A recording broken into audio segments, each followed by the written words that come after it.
entertainment, and together, they really made things happen. Oh, it goes back so far. I had different cost estimates. One time it was $3.5 million, and then I kept fooling around with it, and it got up to $7.5 million. And I kept fooling around a little more, and pretty soon it was 12.5. And I think when we opened Disneyland, it was $17 million. ABC Television also came to the fore and actually owned 33% of the original park. Now this dream really started to come to life in July 1954 when the bulldozers moved in and started leveling the site. To build our magic kingdom took more than a magic wand. It took earth movers. This was no place for a man with a hand shovel. Scooping out lakes and broad riverbeds paid off in enough dirt for rolling hills, islands, and mountains. There was an opening date to meet, and time was running out. And we ran out of money and almost had to stop construction at $17 million. And that's what happens when you try to make a thing as special as Disneyland, in a short time, less than a year. Men and machines shifted into high gear. Work progressed at a fast pace, unbelievably fast. The tempo was terrific, but the carpenters were on the beat. Rome could have been built in a day if these crews had been on that job. After many hectic yet happy weeks, the big day arrived. On July 17th, 1955, we opened the gates to all people from all over the world to enjoy this magic kingdom with us. In the town square, there's a bronze plaque. Its words tell the purpose for which Disneyland was created. To all who come to this happy place, welcome. Disneyland is your land. Here age relives fond memories of the past. And here youth may savor the challenge and promise of the future. Disneyland is dedicated to the ideals, the dreams, and the hard facts that have created America, with the hope that it will be a source of joy and inspiration to all the world. Well, Disneyland is just unique. That's the reason that it can't be duplicated anyplace else. And even though we've obviously built enormously great and popular parks around the world, whether it be in Walt Disney World or Tokyo or in France, Disneyland, there's something just special about it. When you take all the components and put them together at Disneyland, you've got what I consider, and I use a salad as a metaphor. You have the most beautiful salad that was ever built. You have croutons, you have garlic, you have oregano, you have lettuce, you have tomatoes, you have all that. That represents Disneyland. Other theme parks are just lettuce and tomatoes. You know what I'm saying? So they don't have the total taste of it. And in that salad, everybody can find something they like. And that's what Disneyland is. I think Disneyland continues to be a wonderful salad. There was something really like having 5 desserts all at once, about Disneyland. And I still love it. I take my kids down there today, and it's like being a kid again. You're going on these rides, and wow. Well, prior to the opening of Disneyland in 1955, there was a plumbing strike. And we had a big meeting. I remember being there, and because we weren't very big in those days. So the decision was, should we have drinking fountains or restrooms? Because there literally wasn't enough time to get both done. And Walt said, well, we've got to have restrooms, and people can drink Coke and Pepsi, but they can't pee in the street. Most people remember, particularly Disney people, remember the opening day as a total disaster because the rides broke down. It was hotter than heck in the middle of July.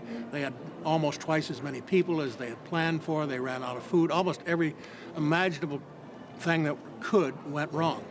They tried to schedule invitees to come at certain times during the day, and it didn't really work that way. Everybody wanted to come at once. The little sleepy community of Orange County, they wanted to see all the stars and those that were coming to the event. So everybody came at once. The whole park was covered with these huge cables because it was a live television show planned for that afternoon. And they didn't have tape or or anything pre-recorded in those days. It was all really live. It was done like a football game. I'd like to read these few words of dedication. A vista into a world of wondrous ideas, signifying man's achievements. I thought I got a signal. Why don't you start the chain reaction with the ping pong ball to demonstrate to our audience? Okay. Stand back, everybody. Go. Try again. Well, ladies and gentlemen, it's Bob Cummings again, back with you. And like the Peter Pan fly-through,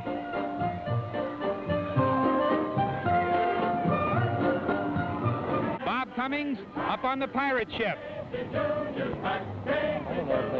Take it, Bob.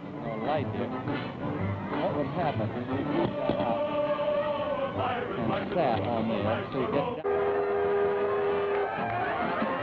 There were very few characters around. There were some awful Mickey Mouse and Minnie Mouse costumes that were used on opening day. They were just looked like more like Halloween costumes, a black drape kind of thing. They had a lot of problems during getting the place open by that opening day. I remember hearing the stories later about how they dug out the rivers of America and they filled it up with water one night and came back the next morning. It was totally dry. There was a sandy soil and the water just plain disappeared.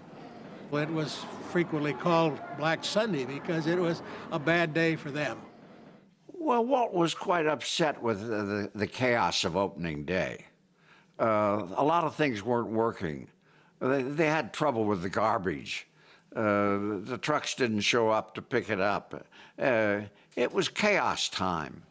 But you know, the thing that saved us, and that's where Walt was so right, it was our people. We weren't ready for opening, but our people were so friendly and so courteous and so excited that it was contagious, and that made up for a lot of mistakes we made that day. You stop and think about what made Disneyland successful in the very beginning is that people really thought that it was a great value. A lot of attractions that aren't at Disneyland anymore, that were great favorites when they were here, went away because a better idea came along.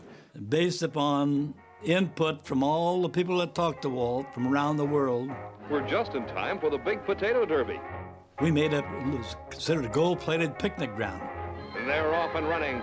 Uh-oh, number 13 dropped his bit, and coming down the stretch is the winner by a potato's eyelash. We call it Hollyland. It's all good, clean fun. I had the honor, or dishonor, of being the only manager of a land at Disneyland that failed. One of the real initial failures in the park was the Mickey Mouse Club Circus in 1955. Fantastic circus, and nobody came. Why? Because they came to see Disneyland. And I think one of the things we've got to watch out for is when you take out a favorite like, remember the flying saucers back in the 60s?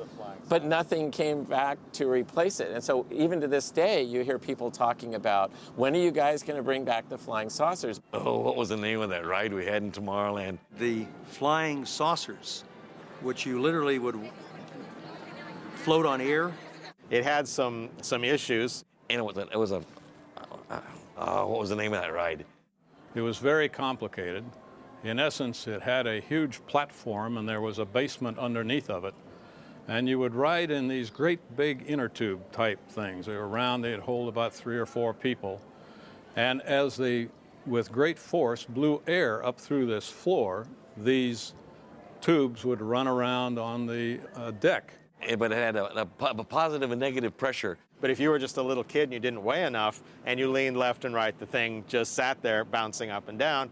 Well, it took about 13 to 17 people to maintain this alone. It took 27 guys to start it in the morning. And worse than that, if you were a little too big for the flying saucers, you would get in and sit there and they'd launch it out and the thing would just sit there. And it was always breaking down.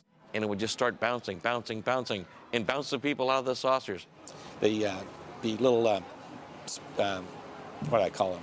The flying saucers, that's it. It was just great that you had a chance to go in and you floated on air and all of that. It's on the list of stuff to bring back.